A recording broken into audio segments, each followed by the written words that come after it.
Hello, everyone, and welcome back to our reading of Kidnapped. Today's chapter, I Run a Great Danger in the House of Shaws. Stevenson, what a long chapter titles this time. Anyway, let's get started.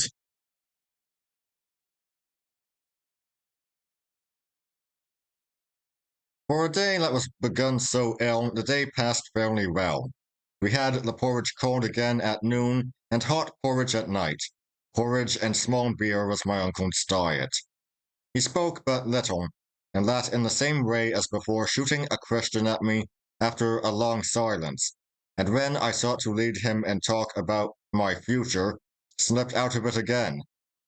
In a room next door to the kitchen, where he suffered me to go, I found a great number of books, both Latin and English, in which I took great pleasure all the afternoon.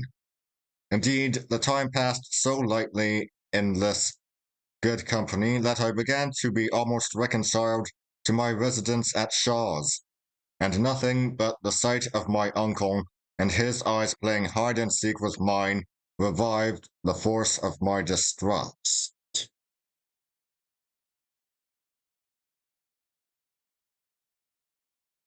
One thing I discovered which put me in some doubt.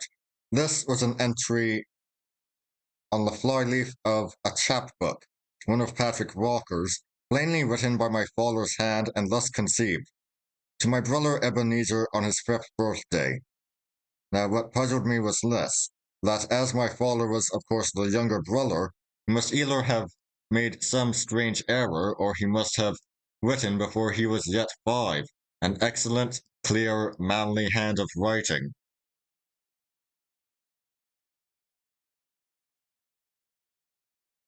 I tried to get this out of my head, but though I took down many interesting authors, old and new, history, poetry, and storybook, this notion of my father's hand of writing stuck to me, and when at length I went back into the kitchen and sat down once more to porridge and small beer, the first thing I said to Uncle Ebenezer was to ask him if my father had not been very quick at his book.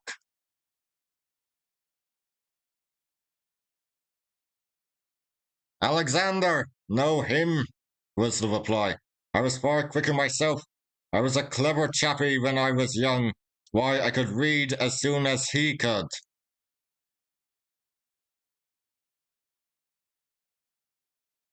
This puzzled me yet more, and a thought coming into my head, I asked if he and my father had been twins.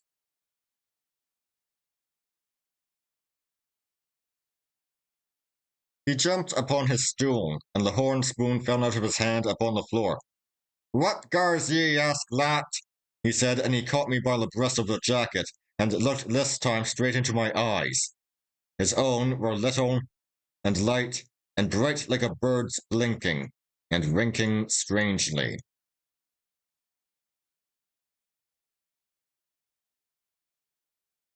What do you mean?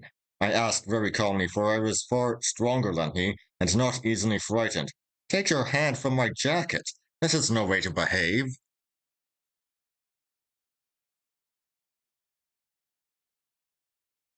My uncle seemed to make a great effort upon himself. God, man, David, he said, you shouldn't speak to me about your father. That's where the mistake is. He sat a while and shook blinking in his plate. He was all the brother that ever I had, he added, but with no heart in his voice, and then caught up his spoon and fell to supper again, but still shaking.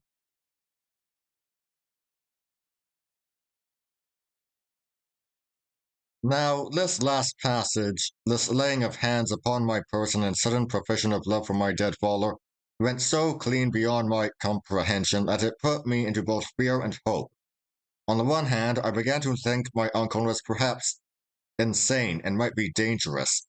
On the other, there came up into my mind, quite unbidden by me and even discouraged, a story like some ballad I had heard folks singing of a poor lad that was a rightful heir and a wicked kinsman that tried to keep him from his own.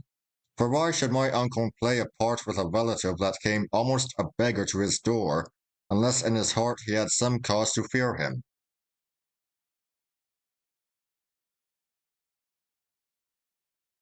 With this notion all unacknowledged, but nevertheless getting firmly settled in my head, I now began to imitate his covert looks so that we sat at table like a cat and mouse, each stealthily observing the other. Not another word had he to say to me, black or white, but was busy turning something secretly over in his mind. And the longer we sat, and the more I looked at him, the more certain I became that the something was unfriendly to myself.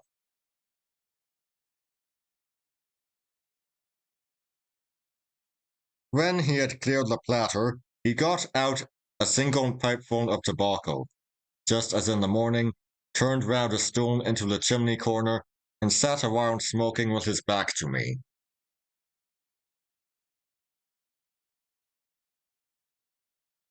Davy, he said at length, I've been thinking. Then he paused and said it again. There's a wee bit siller that I half promised ye before ye were born, he continued. Promised it to your father. Oh, naething legal, ye understand. Just gentlemen daffing at their wine. Well, I keep it that bit of money separate. It was a great expense, but a promise is a promise. And it has grown by now to be a matter of just precisely, just exactly. And here he paused and stumbled, of just exactly £40. This last he rapped out with a sidelong glance over his shoulder, and the next morning added almost with a scream, Scots!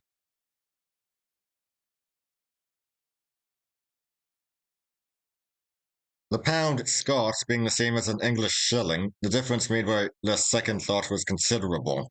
I could see besides that the whole story was a lie, invented with some end which it puzzled me to guess, but I made no attempt to conceal the tone of raillery in which I added, Oh, think again, sir. Pound sterling, I believe?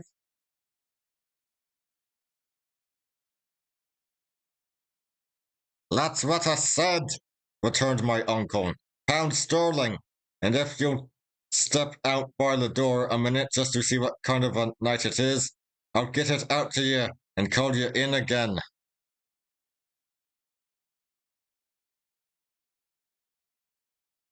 I did his well, smiling to myself in my contempt that he should think I was so easily to be deceived. It was a dark night, with a few stars low down, and as I stood just outside the door, I heard a hollow moaning of wind far off among the hills. I said to myself, there was something thundery and changeful in the weather, and little knew of what a vast importance that should prove to me before the evening passed.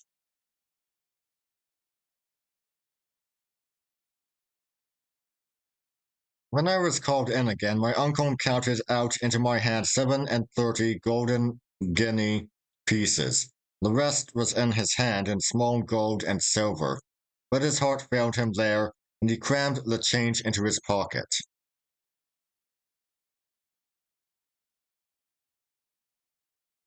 There, said he, that'll show you. I'm a queer man and strange with strangers, but my word is my bond, and there's the proof of it.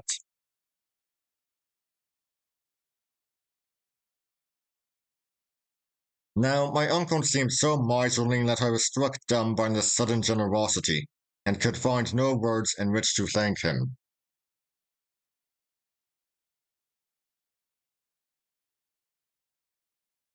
Now a word, said he. Nay thanks, I want nay thanks, I do my duty. I'm no saying that everybody would have done it, but for my part, though I'm a careful body too, it's a pleasure to me to do the right by my brother's son, and it's a pleasure to me to think that now we'll agree as such near friends should.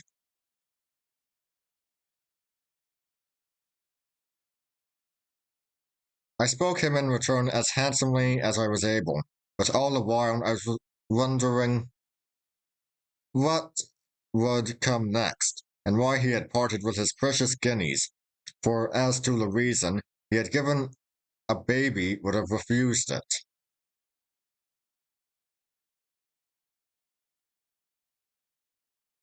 Presently he looked towards me sideways.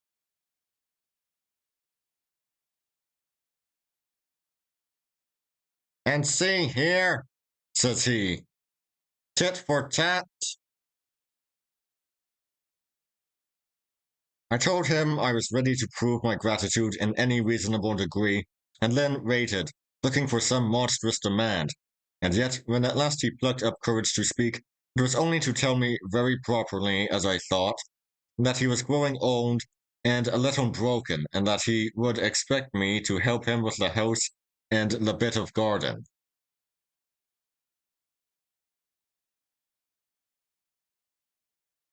I answered and expressed my readiness to serve.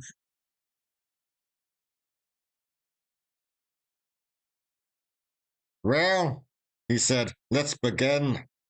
He pulled out of his pocket a rusty key. There, he says, there's the key of the stair tower at the far end of the house. You can only win into it from the outside, for that part of the house is no finished. Ding ye in there and up the stairs and bring me down the chest that's at the top. There's papers in it, he added.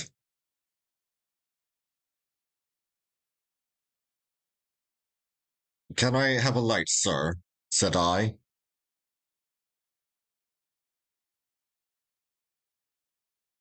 Nah, said he very cunningly. Nae lights in my house.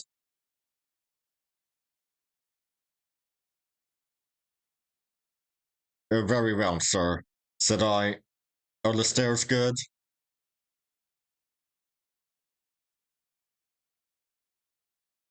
They are grand, said he, and then as I was going, keep to the wall, he added.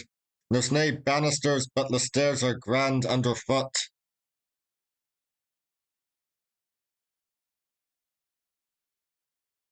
Out I went into the night. The wind was still moaning in the distance, though never a breath of it came near the house of Shaw's. It had fallen blacker than ever, and I was glad to feel along the wall till I came the length of the stair tower door at the far end of the unfinished ring. I had got the key into the keyhole, and had just turned it when all upon a sudden, without a sound of wind or thunder, the whole sky lighted up with wildfire and went black again. I had to put my hand over my eyes to get back to the color of the darkness, and indeed, I was already half blinded when I stepped into the tower.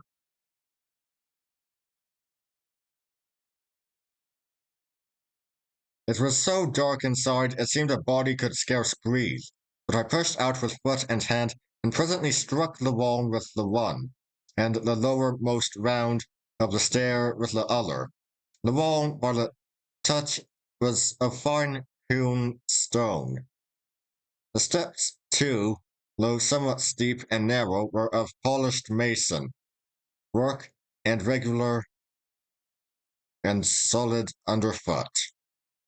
Minding my uncle's word about the banisters, I kept close to the tower side and felt my way in the pitch darkness with a beating heart.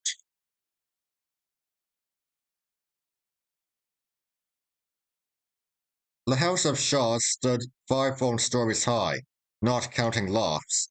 Well, as I advanced, it seemed to me the stair grew airier, and I thought more lightsome, and I was wondering what might be the cause of this change, when a sudden blink of the summer lightning came and went.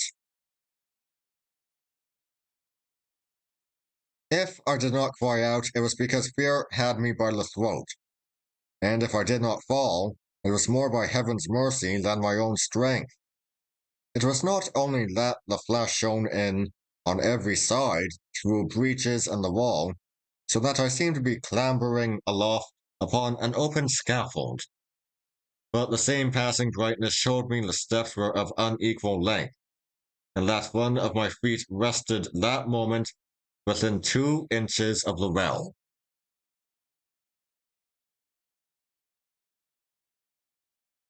This was the grand stair, I thought, and with the thought, a gust of a kind of angry courage came into my heart. My uncle had sent me here, certainly to run great risks, perhaps to die. I swore I would settle that, perhaps, if I should break my neck, for it got me down upon my hands and knees, and as slowly as a snail, feeling before me every inch and testing the solidity of every stone, I continued to ascend the stair. The darkness, by contrast with the flash, appeared to have redoubled, nor was that, for my ears were now troubled and my mind confounded by a great stir of bats from the top part of the tower, and the foul beasts lying downward sometimes beat up on my face and body.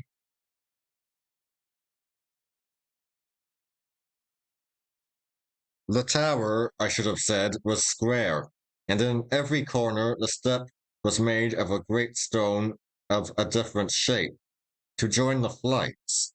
Well, I had come close to one of these turns, when feeling forward as usual, my hand slipped upon an edge and found nothing but emptiness beyond it. The stairs had been carried no higher. To set a stranger mounting it in darkness was to send him straight to his death, and, although thanks to the lightning and my own precautions, I was safe enough. The mere thought of the peril in which I might have stood, and the dreadful height I might have fallen from, brought out the sweat upon my body and relaxed my joints.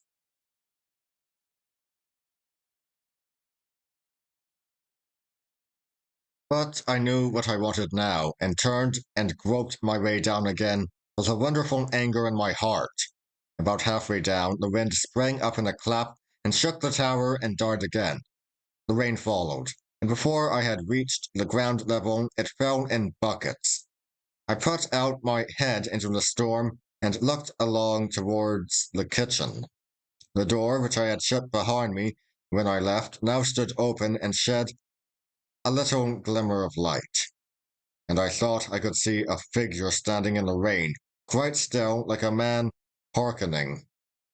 And then there came a blinding flash, which showed me my uncle plainly, just where I had fancied him to stand, and hard upon the heels of it, a great tow of thunder.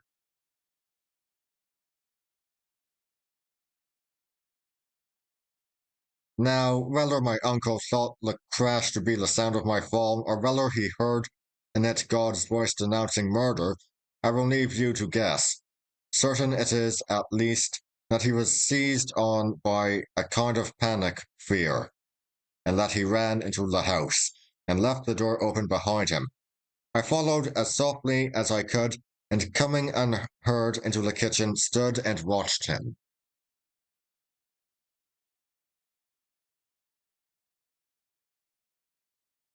He had found time to open the corner cupboard and bring out a great case bottle of aqua vita, and now sat with his back towards me at the table.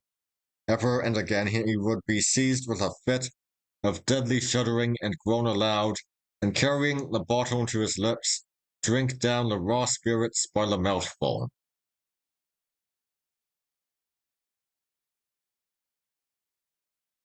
I stepped forward, came close behind him where he sat, and suddenly clapping my 2 hands down upon his shoulders, "Ah!" cried I.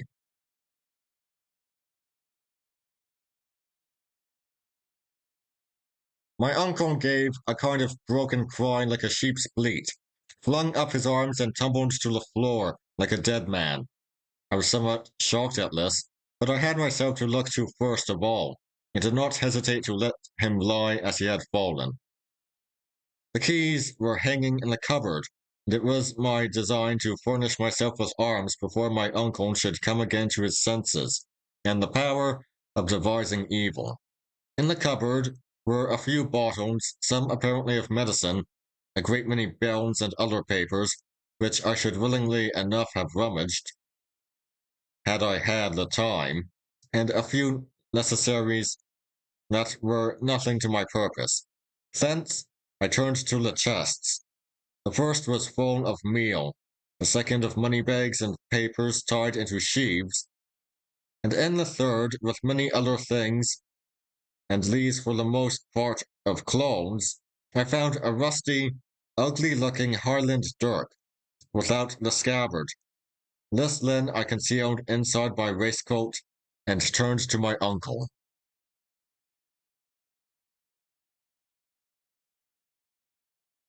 He lay as he had fallen, all huddled with one knee up and one arm sprawling abroad. His face had a strange colour of blue, and he seemed to have ceased breathing. Fear came on me that he was dead, and then I got water and dashed it in his face. And with that, he seemed to come a little to himself, working his mouth and fluttering his eyelids. At last he looked up and saw me, and there came into his eyes a terror that was not of this world.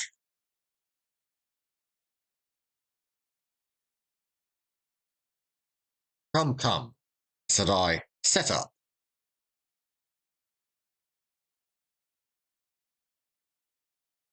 Are you alive? He sobbed. Oh man, are you alive?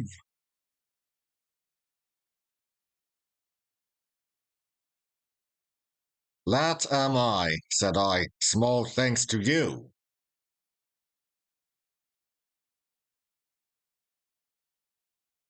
He had begun to seek for his breath with deep sighs. Le blue file, said he.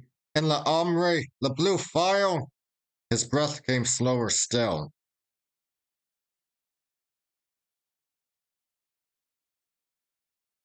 I ran to the cupboard and sure enough found there a blue phial of medicine, with the dose written on it on a paper, and this I administered to him with what speed I might.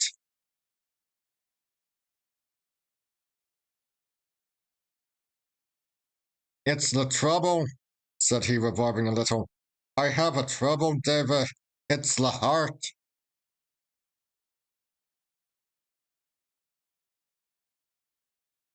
I set him on a chair and looked at him. It is true I felt some pity for a man that looked so sick, but I was full besides of righteous anger, and I numbered over before him the points on which I wanted explanation. Why he lied to me at every word, why he feared that I should leave him, why he disliked it to be hinted that he and my father were twins. Is that because it is true? I asked. Why he had given me money to which I was convinced I had no claim, and last of all, why he had tried to kill me. He heard me all through in silence, and then, in a broken voice, begged me to let him go to bed.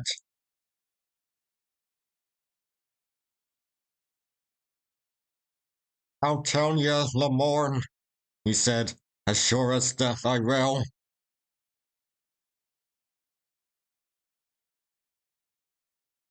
And so weak was he that I could do nothing but consent.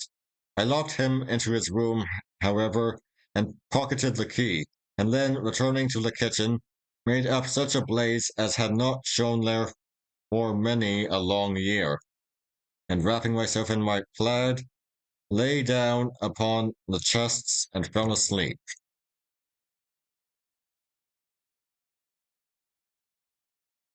And that would be all for today. I'll see you all next time. See ya!